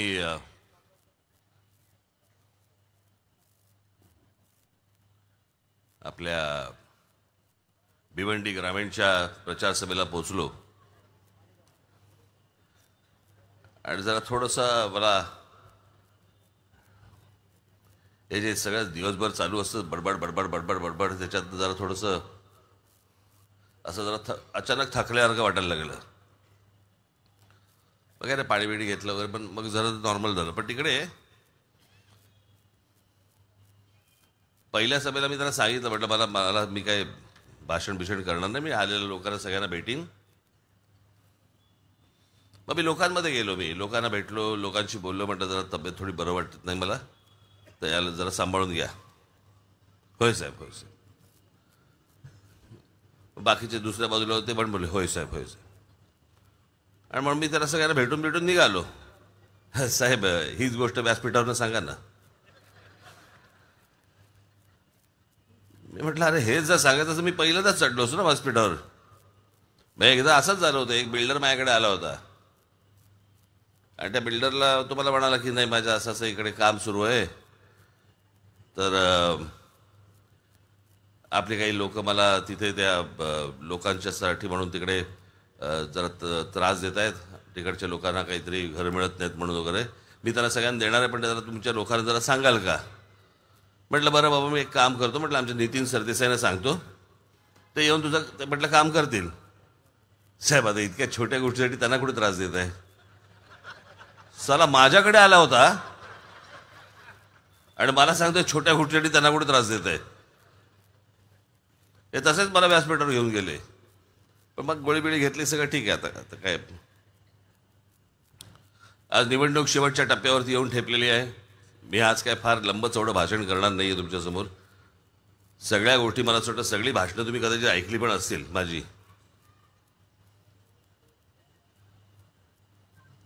मुलाखती कदाचित ऐकल्या असतील.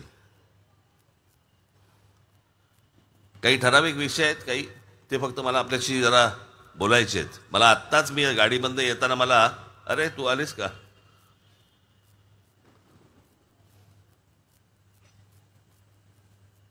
तू खाली काय बसून बघतेस, तू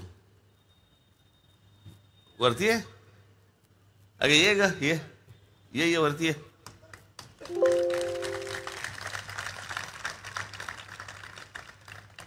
कुठून येणार. हा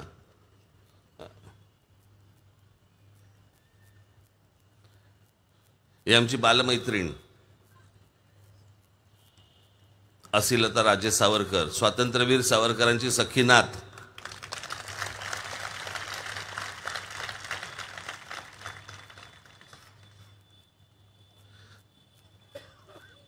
बरं असिलता इथपर्यंत ठीक असतं आमचं. असिलता सावरकरांची नात वगैरे, आम्ही वर भाषण करायची, ती खाली बसणार, कसं नुसतंच होतं.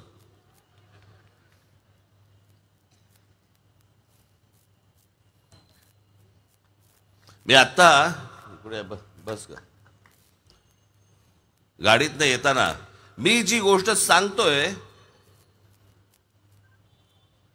अनेक लोक माझ्यावरती टीका करतायत की मी राज ठाकरे सांगतोय की मशिदींवरचे भोंगे खाली काढले पाहिजेत. काढलेच पाहिजेत, त्याच्यामध्ये काय दुमत असण्याचं काही कारणच नाहीये. माझ्या हातात जर सत्ता आली 48 तासाच्या आत उतरवीन.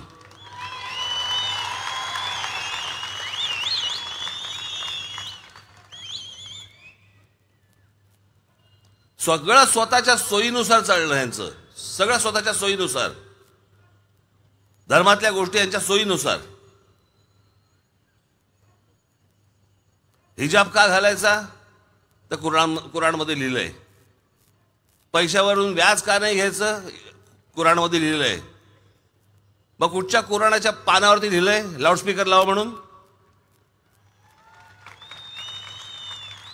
बरं कुराण ज्या वेळेला लिहिलं गेलं तेव्हा लाऊडस्पीकर नावाचा काही जन्मबिंब झाला होता का तेव्हा. सगळं स्वतःच्या सोयीने करायचं आणि दुसऱ्याला त्रास द्यायचा. मला बरं या गोष्टीचं वाटलं, माझ्याकडे आत्ताच बातमी आली, 92 साली जेव्हा दंगली झाल्या होत्या त्यावेळेला एक बाबू खान नावाचा माणूस मुंबईमधल्या बांद्र्यामधल्या बेहरामपाड्यामध्ये राहणारा माणूस मशिदींवरच्या भोंगे काढा याच्यासाठी कोर्टात गेला. अभिमान आहे मला असल्या बाबू खानचा.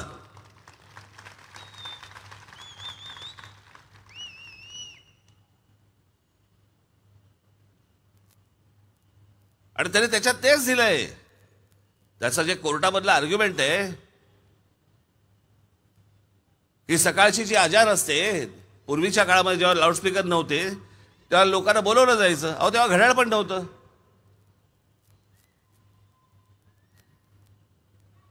ती जी सकाळची जी काय प्रार्थना असते त्यावेळेला लोकांना बोलवण्यासाठी म्हणून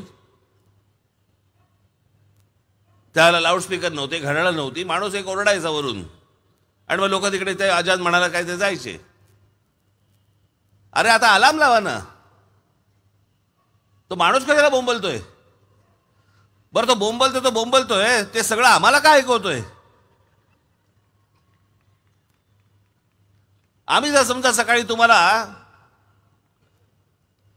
आमच्या देवांच्या आरत्या जर समजा तुमच्या कानाशी येऊन वाजवत बसलो, आवडेल का? दुसऱ्या लोकांना त्रास देईल असा कोणता धर्म आहे मला अजूनपर्यंत कळलेला नाहीये.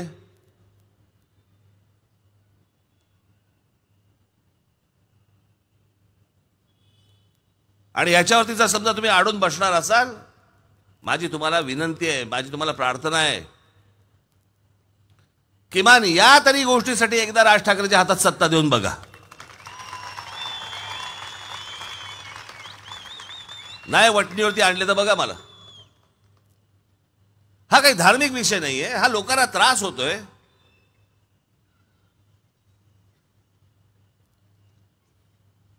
सणासुदीच्या काळामध्ये मी समजू शकतो, 10 दिवस 12 दिवस आपण समजू शकतो. आपल्याही धर्मामध्ये असतात गोष्टी, त्यांच्याही धर्मामध्ये असतात गोष्टी, त्या गोष्टी आपण समजू शकतो.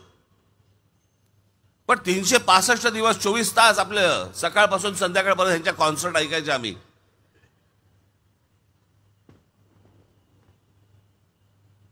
प्रत्येकाने आपापला धर्म आपल्या घरामध्ये ठेवला पाहिजे, उंबरठ्याच्या बाहेर येऊ देता कामा नये.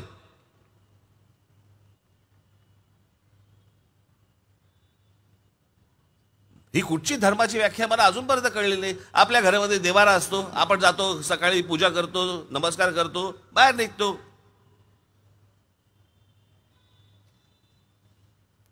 तुम्हाला तुमची काय प्रार्थना म्हणायची असेल घरामध्ये बसा,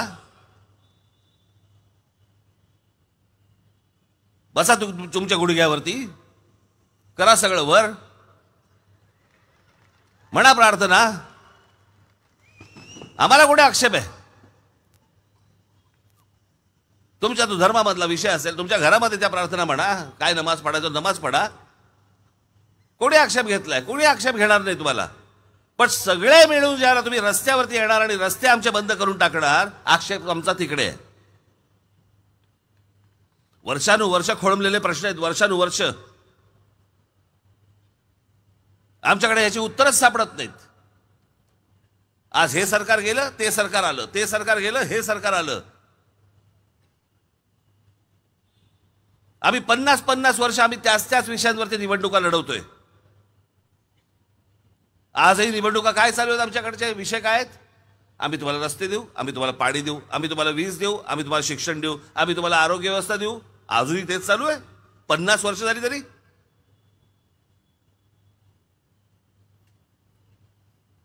अहो मूलभूत गरजाच जर समजा आमच्या संपल्या नाहीत, आमच्याकडच्या तरुणांना तरुणींना नवीन स्वप्न कशी दिसतील? आमच्याकडे नवीन शोध कसे लागतील? म्हणून मी आता पण म्हटलं होतं, मी त्या तुमच्या काय ते दिव्याला, आमच्याकडे Guinness book of world record मधला माणूस कोण? ज्याची नखं वाढली आहेत,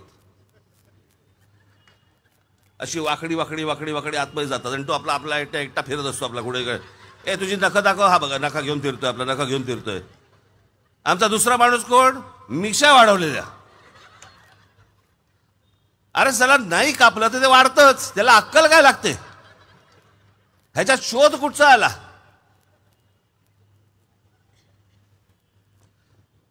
त्या नखं वाढवलेल्या माणसाचं मला नेहमी कौतुक वाटतं, त्याचं सकाळी काय होत असेल.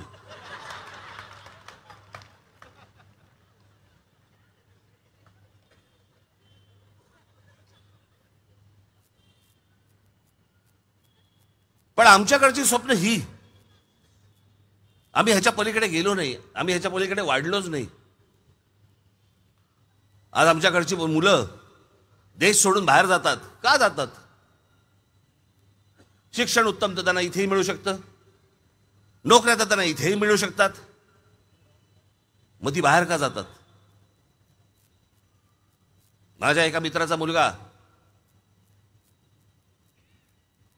त्याला माझ्या मित्राने विचारलं, अरे तुझं ते आधार कार्ड नाही बनवलं अजून. तर तो बोला, आधार कार्ड म्हणजे काय?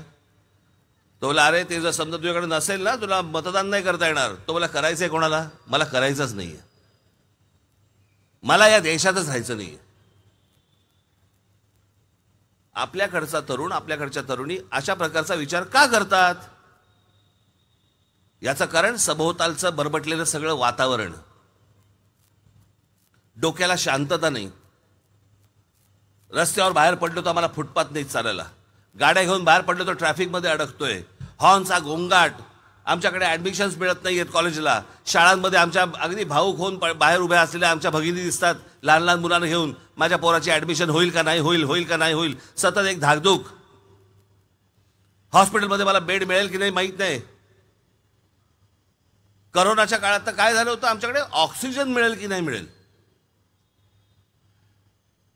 आमच्याकडच्या मूलभूत गरजाच नाही संपल्या आणि आम्ही दरवेळेला आम्ही निवडणुका लढतोय, निवडणुका लढतायत. आज हा आमदार निवडून आला, आज हा खासदार निवडून आला.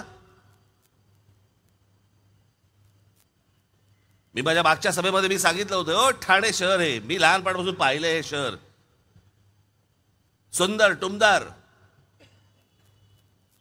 जुने जे ठाण्यातले लोक राहणारे आहेत त्यांना मी काय म्हणतोय त्यांना समजत असेल. माननीय बाळासाहेबांबरोबर लहान असल्यापासून मी इथे ठाण्यामध्ये यायचो. तलावांचं शहर, छोटी मोठी सगळी अशी तलाव, इथे तलाव असायचे. पुढे काय झालं, तलाव बुजवले आम्ही. त्या तलावांच्या ठिकाणी आमच्या सोसायट्या आल्या आणि आज त्या सोसायट्यांमध्ये आम्ही टँकरने पाणी पुरवतोय.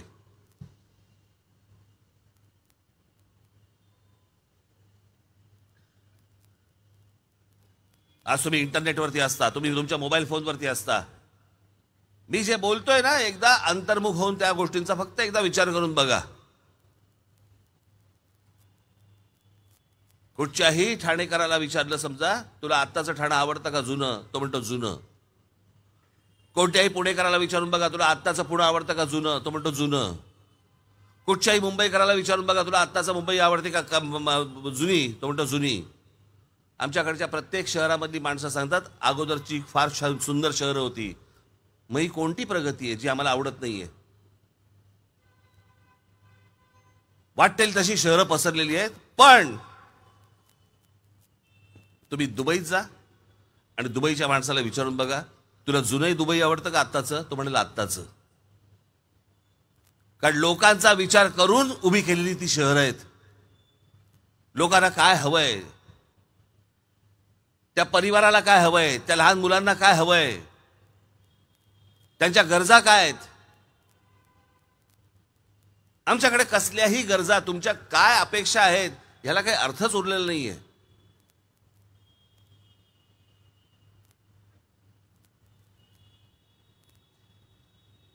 म्हणजे आता ते शिवसेना, आता ती वेगळी फोड करायला लागते,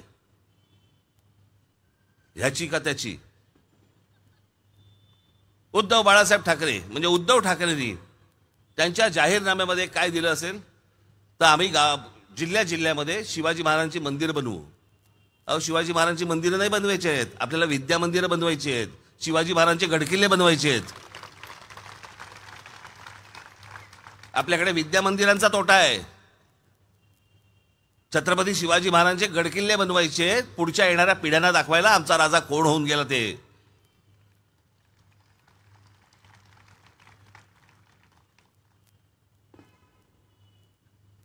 प्रत्येक ठिकाणी आम्ही आमचे पुतळे उभे करायचे. कुठच्या कोपऱ्यामध्ये आम्ही बघायचं, एक आहे इथे छत्रपती शिवाजी महाराजांचा पुतळा उभा करायचा, आमच्या डॉक्टर बाबासाहेब आंबेडकरांचा पुतळा उभा करायचा, जयंती आणि पुण्यतिथीला जायचं, तेव्हा आम्ही स्वच्छ करणार ते पुतळे, हार घालणार, आमचा विषय संपला. नंतर कोणीही त्या पुतळ्यांकडे पाहत नाही.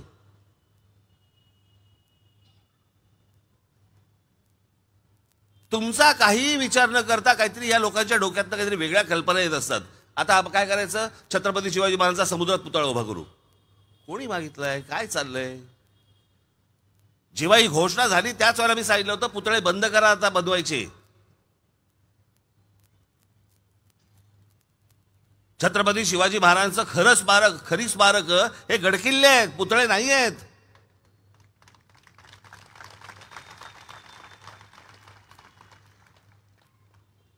पण आपण काय केलंय, या सगळ्या आमदार खासदार या सगळ्या लोकांसमोर आपण सगळ्या गहाण टाकल्या गोष्टी, आमचे विचारच गहाण टाकले.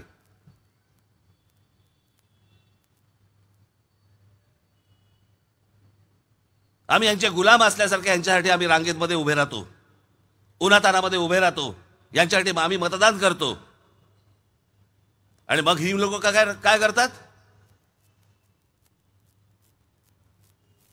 तुमच्या मतांचा विचार नाही होत. मला हा माणूस नकोय, मला हा पक्ष नकोय म्हणून तुम्ही ह्या पक्षाला मतदान केलं, आणि मतदान केल्यानंतर जेव्हा हा माणूस जिंकून येतो त्यावेळेला हा माणूस उठतो आणि ह्या पक्षावर जातो. मग गधड्या आम्ही त्यालाच पहिलं मतदान केलं असतं ना. आमच्या फुकट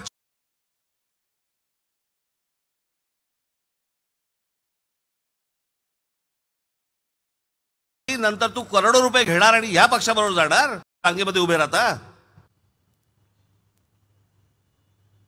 शिवसेना भारतीय जनता पक्ष युती आणि काँग्रेस राष्ट्रवादी काय आघाडी.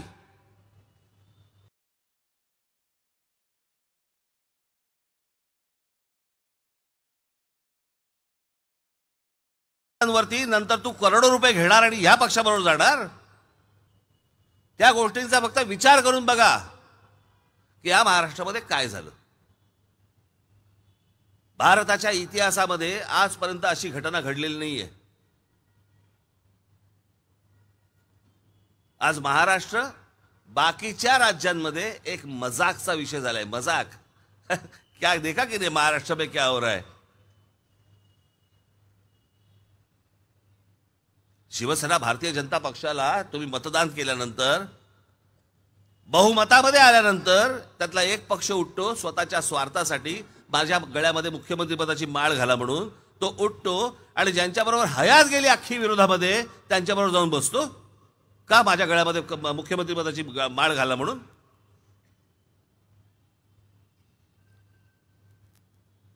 मग त्यांची 2.5 वर्ष होत आहेत, त्यातले 40 आमदार उठतात,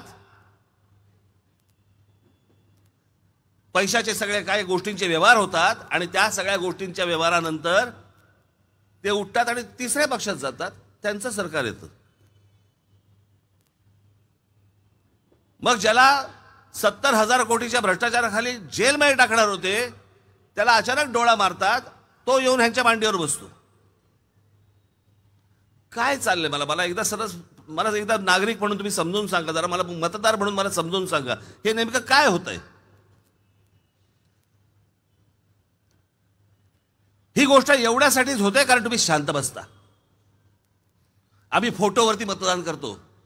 जी व्यक्ती आता हयात नाही त्या व्यक्तीचा फोटो बघून आम्ही त्यांच्याकडे मतदान करतो.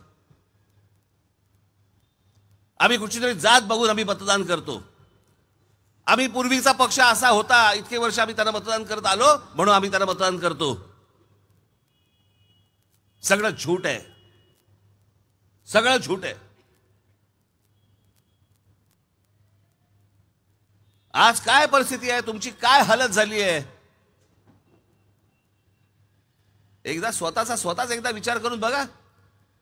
आज मी जाहीरनामा प्रसिद्ध केलाय, महाराष्ट्र नवनिर्माण सेनेचा आज जाहीरनामा प्रसिद्ध केलाय. मराठीतही केलाय, इंग्रजीतही केलाय, ट्विटरवरती पण टाकलाय, ऑनलाईन पण टाकलाय. वाचा एकदा. भारताच्या इतिहासामधला हा पहिला जाहीरनामा आहे, पहिला, की या जाहीरनाम्यामध्ये कोणत्या गोष्टी आम्ही करणार आहोत हेही दिलंय आणि त्या कशा करणार आहोत तेही दिलंय.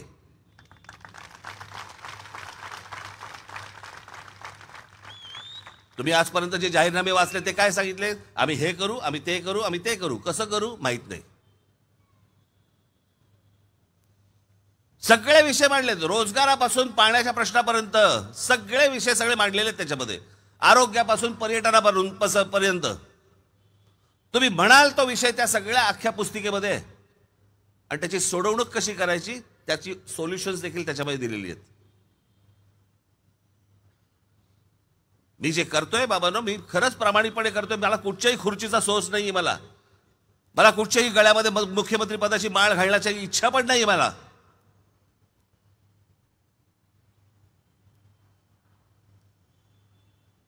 मी ज्या गोष्टी लहानपणापासून बघत आलो ना माझ्या घरामध्ये, त्याच्यानंतर मला कुठच्याही लाल दिव्याचं कौतुक उरलेलं नाही मला. पण मी जे बघतो, मी जे जगात बघतो, मी जे स्वप्न पाहतो, मी एक चित्रकार आहे. माझ्या दृष्टिकोनातनं राज्य कसं असलं पाहिजे, हे शहर कसं असलं पाहिजे, काय असलं पाहिजे, कोणकोणत्या गोष्टी असल्या पाहिजेत. आणि हे काय रॉकेट सायन्स नाहीये. याला फक्त इच्छा लागते. नाशिकमध्ये मी ती गोष्ट पहिल्या 5 वर्षात करून दाखवली. जे मी इथून उठून रतन टाटांना मी नाशिकला नेलं, रतन टाटांनी एका बोटॅनिकल गार्डन वरती पैसे खर्च केले. का नाही रतन टाटा ठाण्यात आले? का नाही रतन टाटांना सांगितलं तुम्ही एखादा मुंबईमधला एक भाग घ्या आणि डेव्हलप करा? का नाही सांगितलं गेलं? कारण ज्यावेळेला CSR फंडातनं ज्यावेळेला तुम्ही कामं करता त्याच्यातनं पैसे नाही खाता येत. त्यांची माणसं येऊन ती कामं करतात. आणि आपल्याकडे कसं आहे, टक्क्याशिवाय तर उपयोगच नाही. प्रत्येक गोष्टीमध्ये टक्का. मी तुम्हाला सांगतो, तुमच्याकडे कधी चांगले रस्ते होणार नाहीत, कधी चांगले फुटपाथ होणार नाहीत, कधी चांगल्या गोष्टी होणारच नाहीत. याचं कारण, चांगला रस्ता जर समजा केला आणि तो जर समजा 20 वर्ष टिकला, मग आम्ही पैसे कशात खायचे? तो तर खराब झालाच पाहिजे. तो 60 महिन्यात खराब झाला की नवीन कॉन्ट्रॅक्ट, नवीन टक्के, नवीन कॉन्ट्रॅक्टर. आम्ही पेवर ब्लॉक लावायचे, मग ते आम्हीच फोडायचे, मग नवीन कॉन्ट्रॅक्ट, नवीन कॉन्ट्रॅक्टर, नवीन टक्के. तुम्ही जो कर भरताय ना, तो सगळा कर यांच्या खिशात जातोय असल्या कामांमधनं, टुकार कामांमधनं. आणि आम्ही कोणाला मतदान करतोय? आमच्या जातीच्या माणसाला. आम्ही इतकी वर्ष ज्या पक्षाला आजपर्यंत मतदान करत आलो, आम्ही त्या पक्षाला मतदान करणार. आम्हाला ज्या प्रकारचे फोटो दाखवले जातात जे त्या पक्षाच्या अध्यक्षांचे, प्रमुखांचे, आम्ही त्याच्यावरती मतदान करणार. का? आजपर्यंत करत आलो. पण आम्हाला काय हवंय, आमच्या पुढच्या पिढ्यांना काय हवंय, पुढच्या येणाऱ्या पिढ्यांना काय हवंय, आमच्या शहरांची आम्ही काय माती करून ठेवतोय, कोणालाही पडलेलं नाही त्याची. कोणा काय देणं घेणंच नाही या गोष्टींचं. मी आज त्या पत्रकार परिषदेमध्ये मी विकास आराखडा मांडतोय, मी आपला जाहीरनामा मांडतोय, ज्याच्यामध्ये सगळ्या विकासाच्या सगळ्या गोष्टी आहेत. मला प्रश्न काय विचारतायत, शिंदे यांच्याबद्दल असं बोलले, तुमचं काय मत आहे? आणि मग उद्धव ठाकरे यांच्याबद्दल असं बोलले, तुमचं काय म्हणणं आहे? मग शरद पवार यांच्याबद्दल काय चाटू हे प्रश्न? तुमच्या आमच्या हाताला काय लागणार आहेत? आमच्या प्रचाराच्या वेळेला एखाद्या वेळेला समजा आमच्या टीका होतात, त्या एखाद्या वेळेला टीका होतात, पण संपूर्ण पत्रकार परिषद त्या नुसत्या फक्त त्याच गोष्टींवरती झुंजवायची आणि मूळ प्रश्न जे महाराष्ट्राचे आहेत त्याच्यावरती कोणी प्रश्न नाही विचारायचे. आम्हाला मुलाखतीसाठी बोलवतात. काय वाटतं तुम्हाला पुढच्या 10 वर्षाचं महाराष्ट्राचं विजन काय वाटतं? गधड्या, शहराचं आणि राज्याचं 500 वर्षाचं विजन पाहिजे, 10 वर्षाचं नाही.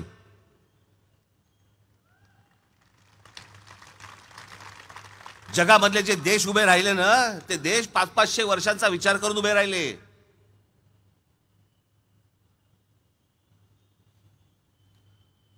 मी तुम्हाला एक गोष्ट सांगतो. आयझनहोवर नावाचे एक अमेरिकन प्रेसिडेंट होऊन गेले. दुसऱ्या महायुद्धाच्या नंतरच्या काळामध्ये ज्या वेळेला सगळी त्यांच्याकडे मंदी आली होती, मग मंदी आली असताना काय करायचं? कामं काढायला लागतात की ज्याच्यातनं पैसे रोटेट व्हायला लागतात, लोकांपर्यंत पैसे जायला लागतात. कामं काढली की लोकांपर्यंत पैसे जातात. काय काम काढलं असेल त्यांनी फक्त एक काम काढलं, माझ्या अमेरिकेमधले सगळे रस्ते सरळ होतील, संपूर्ण सगळ्या राज्यांमधले रस्ते सरळ होतील आणि नवीन रस्ते करायचे, त्याला तेवढं नव्हतं काही. आज ज्यावेळेला तुम्ही अमेरिकेमध्ये जाता, तुमचे कोणी नातेवाईक असतात, तुमचे कोणी मित्रपरिवारातले लोक असतात, तुम्ही टेलिव्हिजनवरती ज्यावेळेला बघता, इंटरनेटवरती बघता, व्हॉट्सॲपवरती बघता, इंस्टाग्रामवरती बघता, तुझी अमेरिका जी दिसते ना ती त्या माणसाने उभी केली. ते रस्ते अशाच मध्ये कॉलनीज होत्या, अनेक लोक राहत होते, अनेक स्लम्स होत्या, सगळ्या गोष्टी होत्या तिकडे, पण वेगळं काही नव्हतं. प्रचंड विरोध झाला त्या माणसाला, प्रचंड विरोध झाला. आयझनहोवर यांचं एक वाक्य फार मला प्रचंड आवडतं.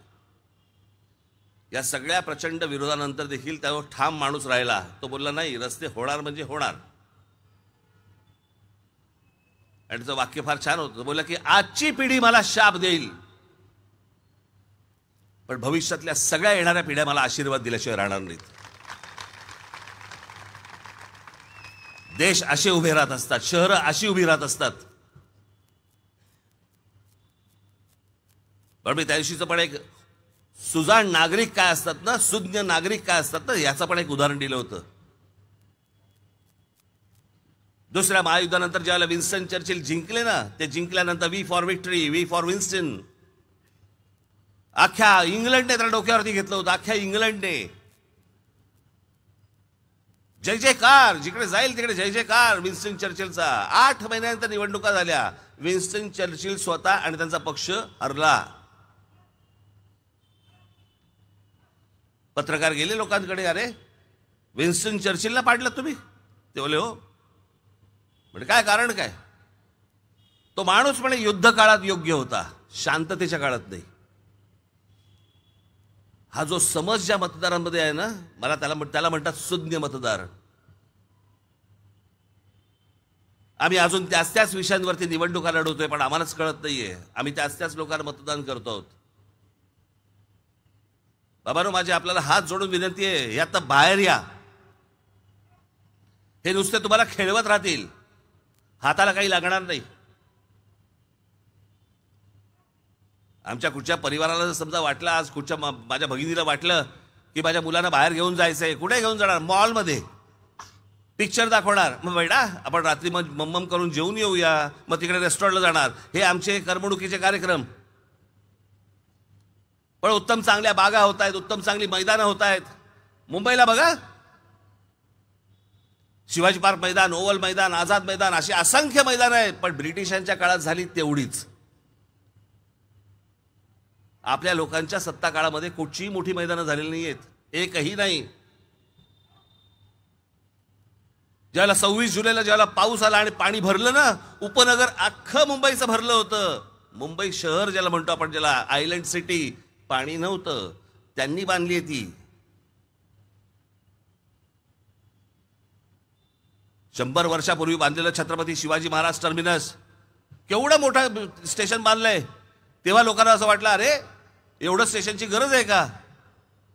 आजच्या लोकसंख्येला पुरतंय. 100 वर्षाचा विचार करून गेलेल्या गोष्टी असतात.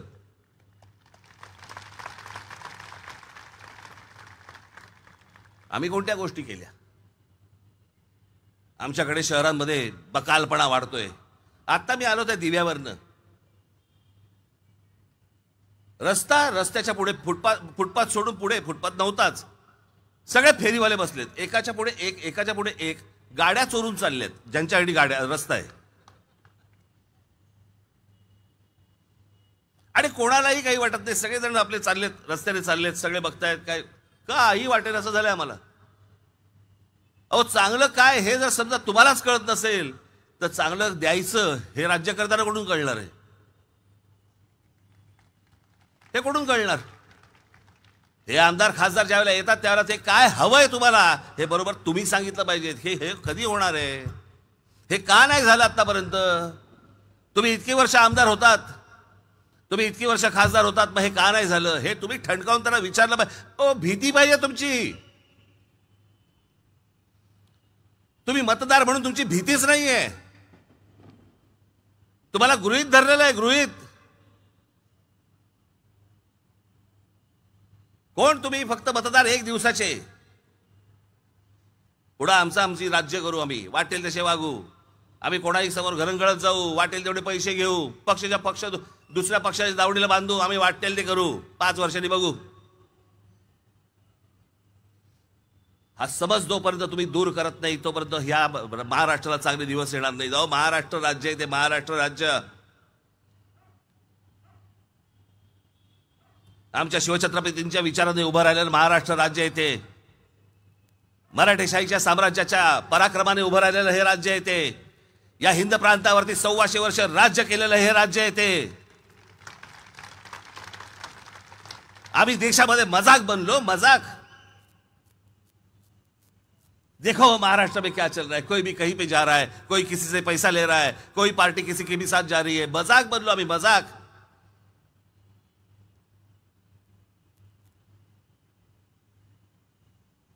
तुम्हाला आजपर्यंतचे सगळे अनुभव बाजूला सारावे लागतील, सगळ्या गोष्टी तुम्हाला बाजूला ठेवाव्या लागतील, नवा विचार तुम्हाला करावा लागेल. म्हणून मी माझ्या पक्षाचं नाव ठेवतानाच नवनिर्माण ठेवलं.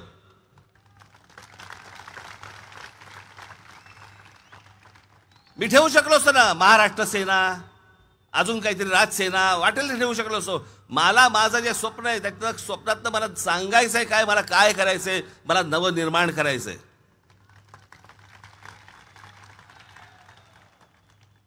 आणि या नवनिर्माणाची संधी मी आज तुमच्याकडे सगळ्यांकडे मागतोय, महाराष्ट्राकडे मागतोय. ही संधी गेली, तुमच्या आयुष्यातली परत 5-5 वर्ष निघून जाणार. 5 वर्ष कशाला म्हणतात आपण कळते का आपल्याला? मी मागे पण सांगितलं ना, हा काही शाहरुख खान सलमान खानचा पिक्चर नाहीये. शुक्रवारी पडला आणि सोमवारी दुसरा सुरू केला. तुमच्याही आयुष्यातली 5 वर्ष जातात, आमच्याही आयुष्यातली 5-5 वर्ष जातात. स्वप्न साकारण्याच्या उमेदीचा काळ असतो, उमेदीचं वय असतं. ते एकदा सरलं की मग काही नाही उपयोग.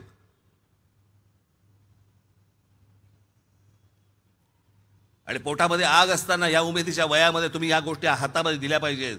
अहो, एवढं वाटोळं झालंय ना, राज ठाकरेच्या हातात एकदा सत्ता देऊन बघा, अजून काय वाकडं होऊ शकतं तुमचं? अजून काय वाटोळं होईल मला जरा सांगा? काय होऊ शकतं? काही नाही होऊ शकत. म्हणून येत्या 20 तारखेला कुठेही गाफील राहू नका. गेले 5 वर्ष जो गोंधळ या महाराष्ट्रामध्ये घातलाय तो विसरू नका. तुमच्या मतांचा जो अपमान झालेला आहे त्याचा बदला घ्यायची वेळ आता ह्या 20 तारखेला आली आहे. कुठेही या गोष्टी विसरू नका. काय 5 वर्षामध्ये झालंय, तुम्ही एकदा तुमचा अंतर्मुख होऊन विचार करा. आणि म्हणून तुमच्यासाठी आज माझा अविनाश असेल, आज माझा संदीप पाचंगे आहे, सुशांत आमचा सूर्यराव आहे. अहो, पोटात आग असलेली पोरं आहेत ही सगळी, पोटात आग असलेली, तुमच्यासाठी 24 तास धावणारी. आणि एक गोष्ट तुम्हाला अजून आवर्जून सांगतो, माझा कुठचाही उमेदवार असू दे, तो तुम्ही निवडून दिल्यानंतर तुम्हाला त्याला भेटायला अपॉइंटमेंटची गरज लागणार नाही.